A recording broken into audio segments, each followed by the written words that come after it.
today's event is very, very special because I think it's a topic which is, which is asked for by a lot of community builders and even founders around how do I scale my community? How do I grow my community? And I think while I still believe that retention is probably more important than scale, but it's something that we cannot escape. I think at some point the business demands us to scale as well, whatever impact we are creating for the community.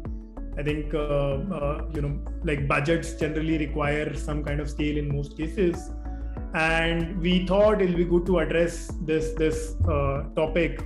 And we have some amazing speakers today who incidentally are color coordinated. So without taking more time, I'll quickly introduce my first speaker for the day. Ashish is he's the product evangelist in general, but I think more community builder. So he's previously worked with companies like PayPal, Draper Startup House, and he's currently running a community that enables e-com entrepreneurs to grow.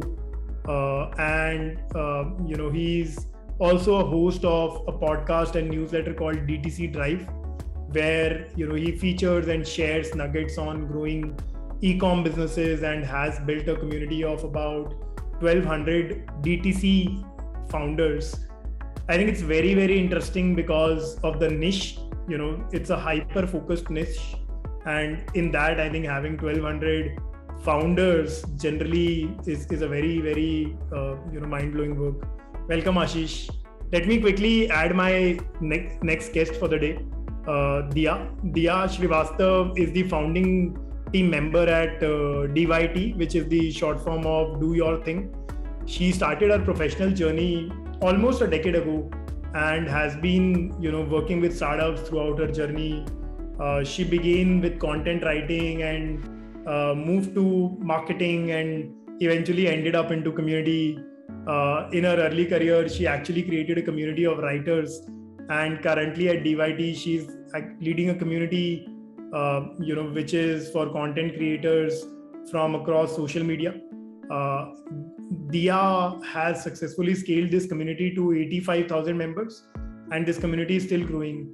Her experience is not just with Indian startups, but even international ones. Diya is an advocate for women in business and active member in many female founder clubs. Welcome, Diya. It's a pleasure to have you in the panel today. Same here, Nipun. Thanks for having me. Awesome. My next guest in yellow today is Jatin from Scaler. I am sure most of you would have heard of this brand. Jatin is a data-driven and user-focused individual who is passionate about community growth and product. His major achievements include spearheading the growth of Scaler, including the engagement that he looks at Scaler. And he primarily has scaled the Discord server at Scaler to 110,000 tech enthusiasts. Which is phenomenal. I think it's one of the largest tech community on Discord in India. And Jatin's expertise is actually both in 0 to 1 and 1 to X. Actually, he's seen that journey himself at Scaler. He was the one who literally founded the Discord community at Scaler. So good to have Jatin, you from that perspective, where we would learn how to grow from 0 to 1 and then 1 to N is what the focus for today is going to be. So yeah, and Jatin loves data-driven problem solving. So if you ever want to justify ROI for your community in your organization, I think Jatin is your guy. So welcome, Jatin. Thank you so much, Nipun, for the warm welcome. Looking forward to the session. Awesome. I want to show my yellow thing here. I'm not completely out of the color coordination that you guys did. Awesome. Let's start. Cool. Let's jump into the first section, which is, I want to understand how the communities that you guys have worked in past how have you scaled them? How have you grown them? Just jumping into the topic directly.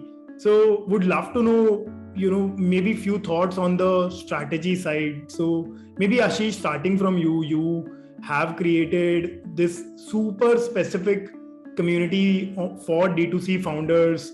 I think 1200 D2C brand founders is still a sizable scale for me, and seems like an extremely challenging task. So how do you scale a niche community like this? And in your mind, what are some of the differences when you're scaling a niche community versus, let's say, a wide community? Yeah, thanks Nipun for that. So e-commerce, right? So everyone of us have been shopping and all that. We love Amazon for sure because of our discounts, but there goes Shark Tank explosion into India, where people started to recognize a lot of native brands, right? So I think, and also pandemic, right? Both has really led to the development of D2C native brands being really, accepted and bought within the community, within our societies and stuff. And primarily, what it started out is these guys definitely are coming from various backgrounds, right? Like you can be a tech guy starting an e-commerce brand, or you might be a marketing person, or you might be just a homemaker just starting an e-commerce brand, right? So everything comes from with the fact that they want to build a great product, they want to sell it, they want to distribute, but the e-commerce world is so segregated because one, you have to make sure you have to set up your store well, you have to sort out your operation, you have to sort your distribution. So when I started digging in, primarily there was this dire need of people helping each other out, especially in the tech and marketing space.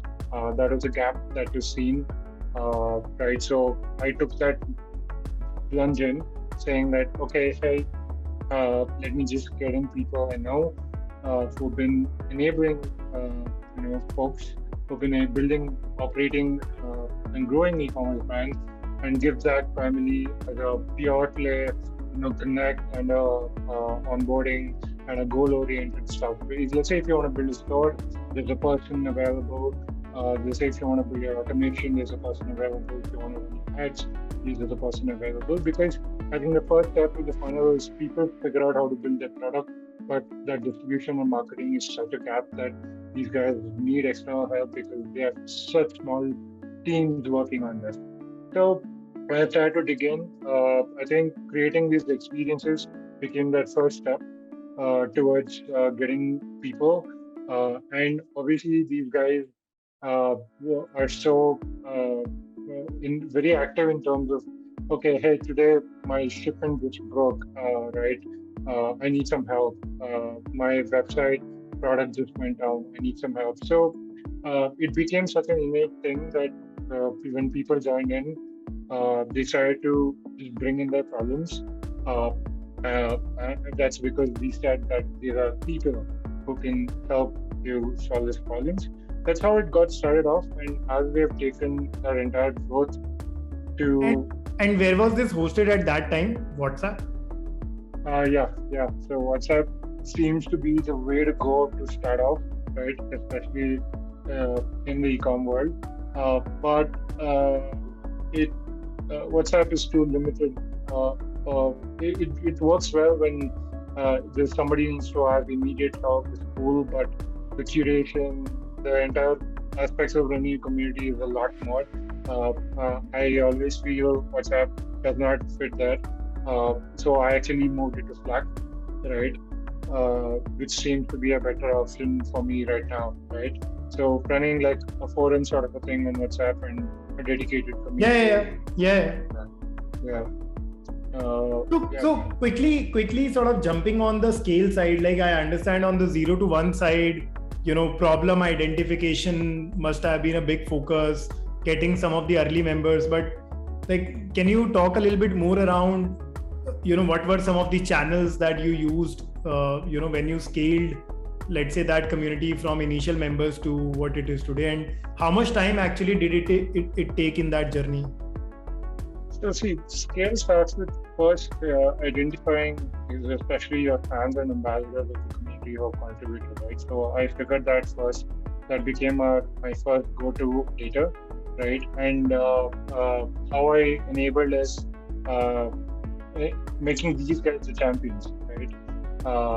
Especially in the network I was building outside, or in the newsletter I was building, or in the content, or in the event, whatever it is, right? I think giving that recognition, identification, and showcasing your champs is the first step that somebody should take to grow, because they eventually start bringing in more people. That's like a common playbook everybody needs to hop onto.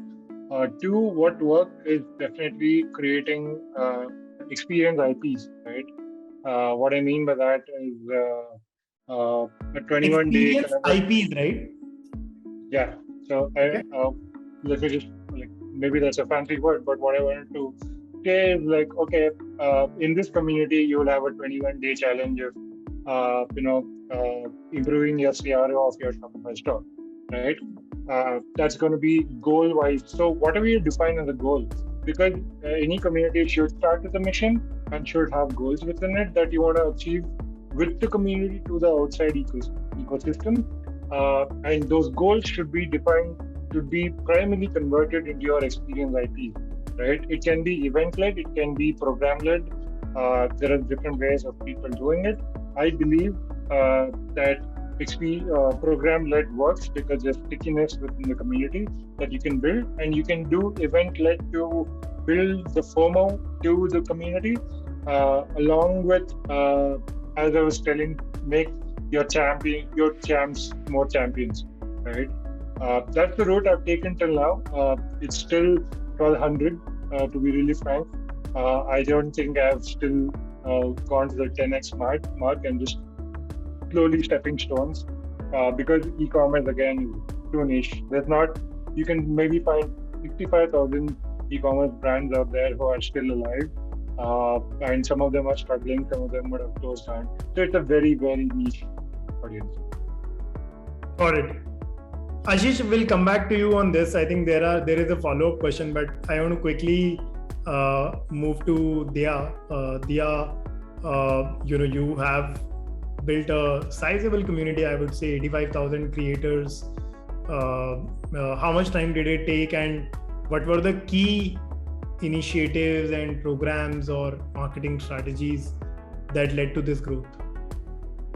So something that I'd really want to share with the group here, Nipun, is that when you start, right, and when you start with your thing, with your product, it could be a D2C product, it could be an online community, right?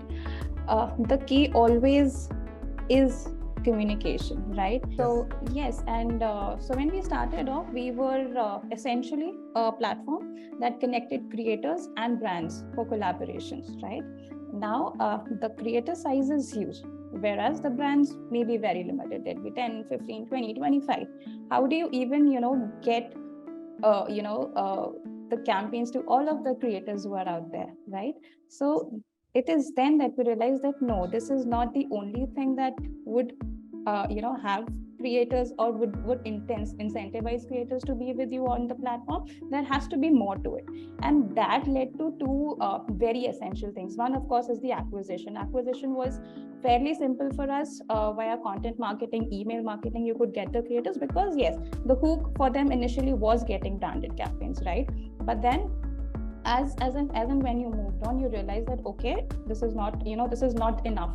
What do you do then? So then we started building rather mini communities under the DYT umbrella. That I think worked very, very well for us, because, and how do you build those communities? You do different segregations under different categories. Say there are creators in lifestyle category, there are creators in travel creators. So you do a mini DYT travel community, you do a mini DYT lifestyle community, and then you have people lead those communities, people who've been with you since the very beginning. So probably what Ashish was also saying, you start building stars out of advocates out of your own community, because those are the people who will vouch for you at every step, right? And besides doing these mini communities, what we also did is we started with programs that would help groom these creators. And we did that because a very large problem was, a lot of creators also said that we don't know why are we rejected for brand collaborations. We don't know why are we rejected for brand collaborations. We would apply, we would have the number of followers, we would have all requisites, but we still don't know why, right? So as a practice, what we started doing was responding to all of these guys, and that inculcated a feeling of belongingness to them. Because if you're responding, if you're communicating with every single person that's out there, it does give them a feeling of belongingness. Two, of course, like I said, the grooming part, you start training them that these are the ways to be better creators. So when you are, when you're trained to be better at something that probably you're already doing, and then you start seeing the results also, that also improves the stickiness and betters the word of mouth marketing as well. So then if I have to summarize it for you, what largely did work for us was making advocates out of our own people. They were the ones who promoted us, on their socials, on their own WhatsApp communities. It could be on their on their offline events also, right? So yeah, I mean, that was essentially what did work for us in a large sense. Got it. I want to spend maybe one more minute on going deep around, like you've identified these stars, you've sort of identified that you want to sort of make them your advocates. Is there like a tactical effort or a playbook that you have around, once you've identified these people, what are some of the tactics to get like maximum done from them?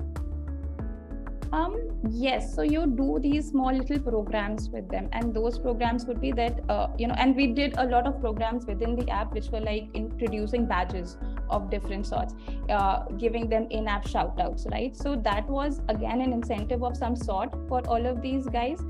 You did monthly lists with them, you did AMAs with them, right? So then different programs for different sets of creators. Say you are you are just starting out, you have just begun your creator journey, so there'd be a different program for you. Whereas somebody who's already established, somebody who's, let's say, 100,000 plus already on Instagram or maybe a YouTube, there you'll have a different program for them.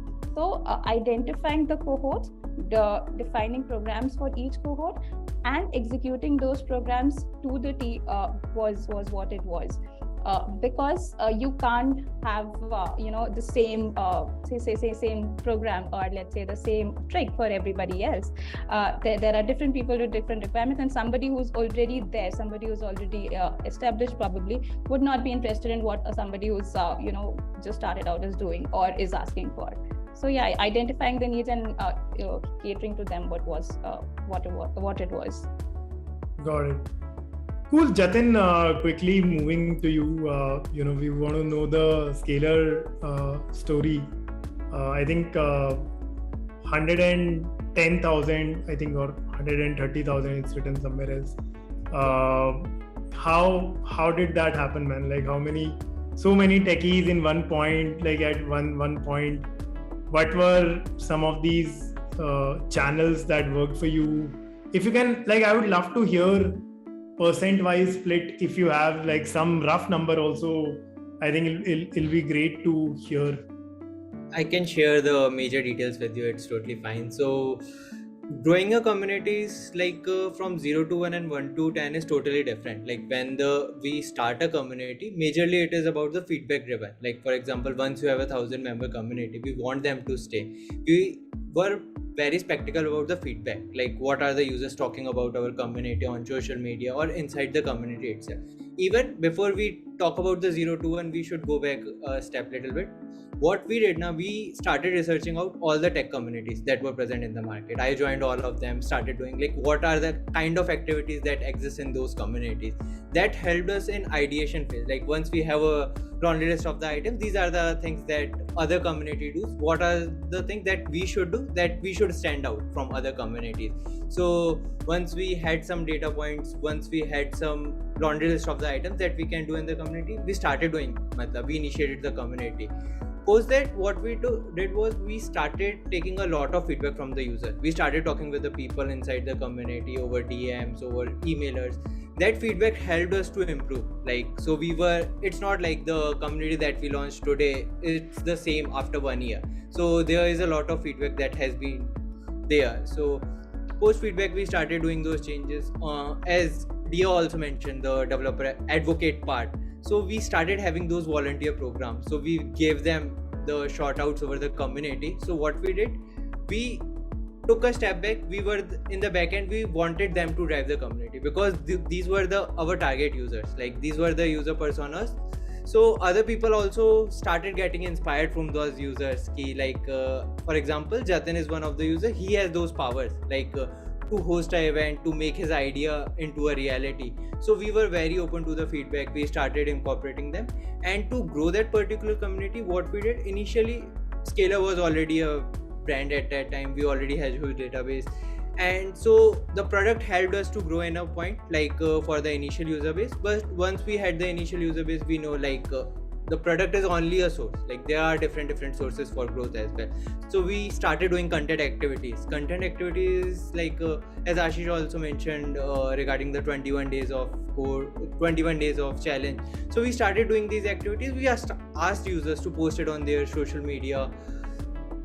So there were a couple of activities that were there. So people were creating content for us, giving us a shout out on the social media, and for giving us those social media shout outs, we were also incentivizing the user, because nobody will do a shout out to you in a free way. So there were goodies, there were learning aspects, there were mentorship sessions. So we found out what user is looking for inside the community, and using those those points, we had those shout outs. So we got those shout outs that I was referring to. Parallelly, we also build a engagement server over the community. So for engagement, we created a currency over the Discord, it's called Discord Scalar tokens. So people started doing conversation and were very skeptical about those tokens, as we are skeptical about cat coins now initially when they were launched. So people start maintaining those coins, and at a point they were having a fight, I am on the weekly leaderboard, my name should be there so that I can have more points. So people were bragging about it. And was that we also did some influencer collaboration, because as word of mouth is one of the best pieces that helps you to grow. Not only we were promoting our brand, we also asked, for example, there is an influencer persona. We asked them to come onto our community, do some sessions, whichever expertise he or she had, to take a session on that. So that created a belongingness. For example, I am following XYZ user and I get a direct access to that particular influencer inside our community. So that helped us a lot.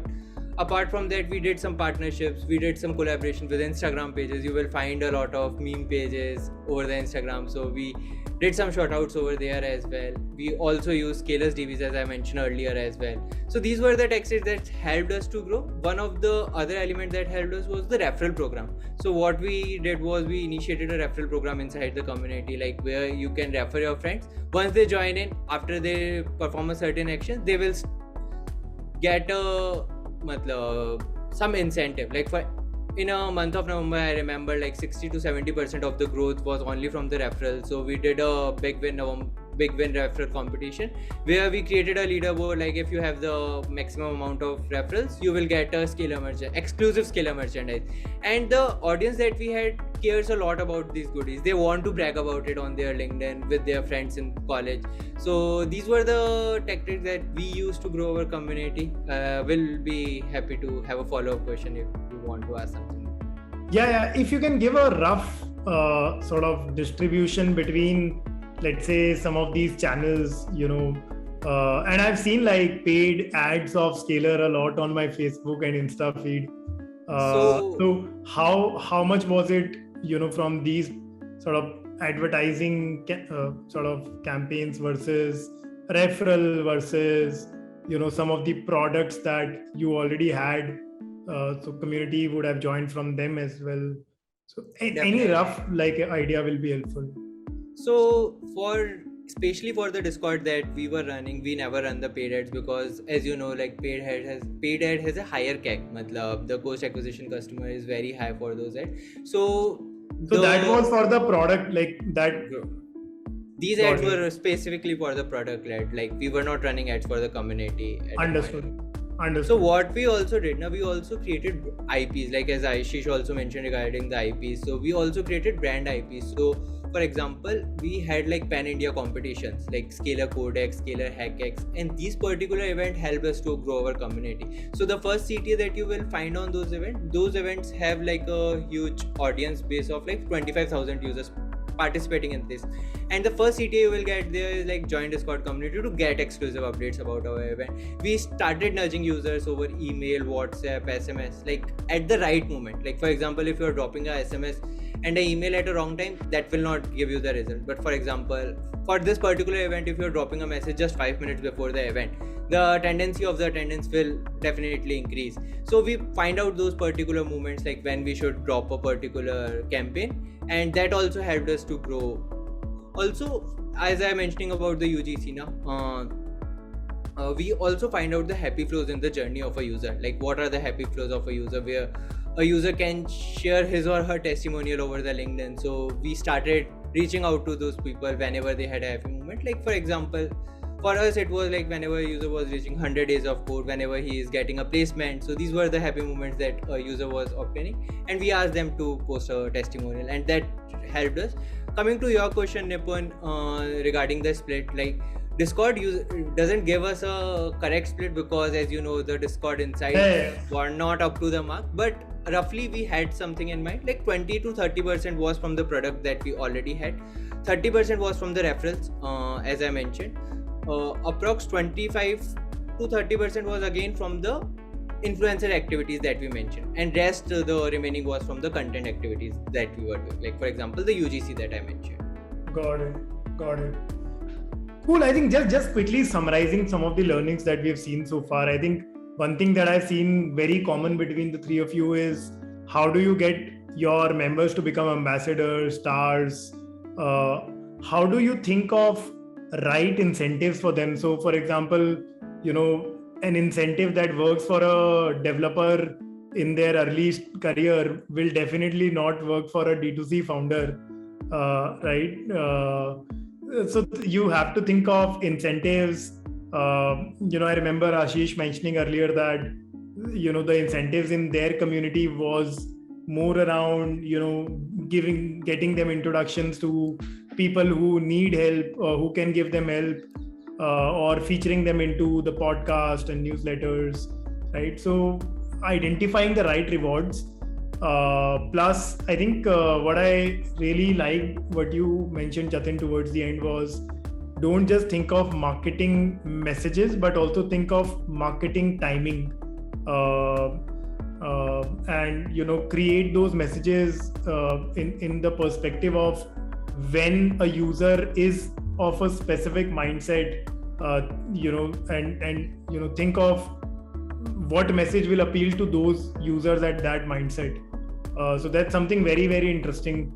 I think one thing that I sort of took from Dia was, involve your users on social media, sort of give them recognition, especially, again, like going back to the rewards point, for creators, I think recognition on social media probably is the biggest reward, right? So you need to really think of what is the right incentive for your specific member. And I think one other takeaway that I've taken so far is the event or experience IP, that Ashish mentioned. I think we need to think of community as community programs, not just community. And once we start thinking from that lens, I think event becomes, or any activity becomes like one part of the community, and we can then think deeper into that. Awesome. All right. Thank you so much, everyone. Enjoy your evening and see you at the next event.